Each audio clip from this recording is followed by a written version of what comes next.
What's good, YouTube? This your boy Yugioh Vendor coming to you with a quick deck profile up on Nekroz. I showed you some duels on my YouTube account playing Dev Pro, but this is the actual build. I'm gonna break down everything I can to let you know how to play it. But this is a unique type of build. It's more pure, and you gonna win a lot with this build. So I played Felgrand for Valkyrias just in case you get two on the field. Same with Titanic. This is for Valkyrias. You need Honor Arc, and Emerald is crucial because you need to recycle your rituals in your deck, including the normal monsters, just in case you have to grind out games. I only play one Dweller. Sometimes you can run two, but extra deck space is kind of tight. Castell, Diamond Direwolf, Black Ship, Cowboy. I play both of these just because sometimes if you don't have the Emerald, you still need a beat stick. This halves so it can run over monsters, and this is just a beat stick in Norden for instant fusion plays. And you need a level 12 so that way you can summon Trish and Colossus, or you can summon other ones too that equals 12. But this is just another way to get Trish out. This is another way to get Trish out. Is Star Eater. But you also, this is another way to get Valkyrius out. You can use Colossalus plus Valkyrius to get it out. So I use Star Eater and Shooting Quasar for the mirror. And of course you play the one hero. For the main deck, I play triple Valkyrius. This is basically protect Trishula or Valkyrius or Decisive Armor. This deck has trouble when you wipe their field. It has trouble gaining advantage again just because you use so many cards to get your ritual monsters on the field. So you gotta use 3 cards to get 1 card on board. So you gotta pretty much protect the card that you have on board until you can summon another one, or until you can grind out their back row. So you need at least the protection. So you need 3 Valkyrias. Colossus, he's good when you summon on the field because he can drop the attack to 0, which is basically like another Valkyria. Just in case they have another beat stick, he can drop the attack to 0 so they won't attack with it that turn. So that way you can run it over next turn. Or he can just search your spells, your mirrors, I should say. Also, I run 2 Trish. You have to bump it up just because Shred and them are hit. This is your main MVP because his ability to knock out your hand, the cards that matter the most, which is the graveyard, hand, and field. Those, you get rid of the biggest threats. And he's basically your #1 out to all the biggest threats, and he doesn't target. Also, Unicorn. I wish it was at more because this card is just MVP sometimes, depending on certain decks. These two put in a lot of work.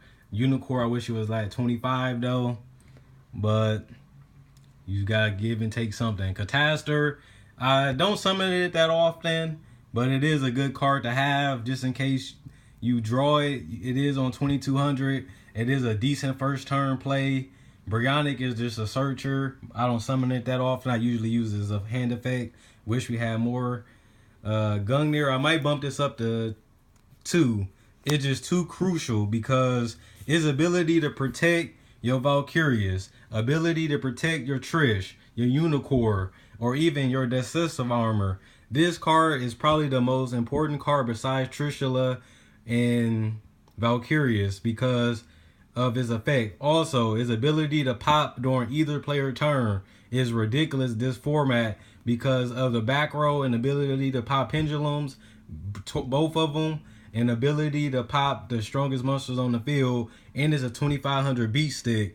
So this card is very, very crucial. We might have to start playing 2 for the people that play the pure build because how much it comes in handy. Gungnir, some people didn't used to play it, but it's crucial now with the limited ways to protect our big monsters. Also, Decisive Armor is another way to protect your Trish, just because if they ever summon beat sticks like DDDs or Blue Eyes, you got another way to keep them on board for another turn if you don't have the Valkyrias or the Shred. The Colossalus, my bad.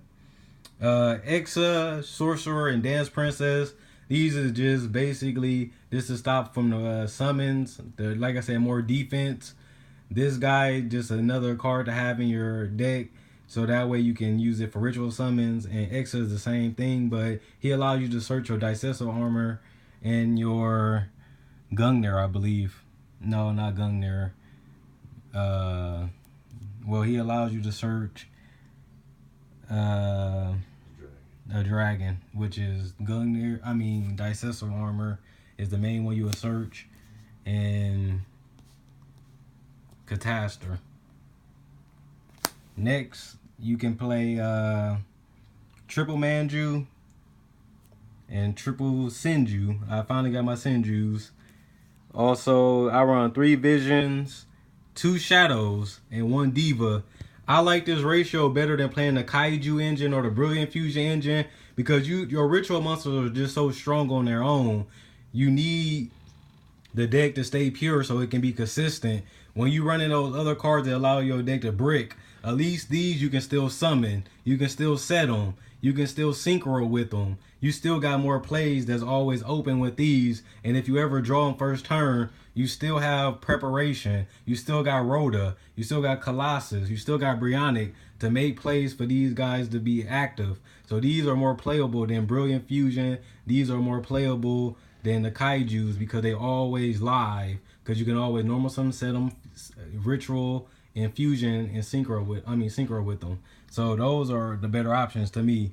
Also, I got 3 Kaleidoscope and 3 Mirror and 1 Cycle. I might bump this up to 2 and cut Exa. Tell me, guys, if you play test with that, if you like it. But the cycle is the one I play the least, but it is crucial. So I might need to play 2, just 3, and 2 of this, because you do need this late game sometimes. And I might cut out him. 2 Twin Twisters, because back row wrecked this deck. Like I said, playing with this deck, you definitely need to keep field presence, and Twin Twisters allows you to do that, and it allows you to get the dead cloggy cards out your hand. This deck doesn't brick that much the way I play it and the way it's built, but just in case you open up too many cards, you can always Twin Twister, and you always got Emerald. Just remember that you got Emerald, so you can always recycle your monsters if you Twin Twister. Preparation Right, Rhoda Searchers, Instant Fusion is for Norden, just so you can get a seed play, synchro play, or even a ritual play. It allows you to go into Valkyrias. It allows you to go into other ritual monsters. So that's the deck profile. Let me know what you guys think. Comment, like, subscribe, and share. Quinn Wade, Yu-Gi-Oh! Vendor signing out.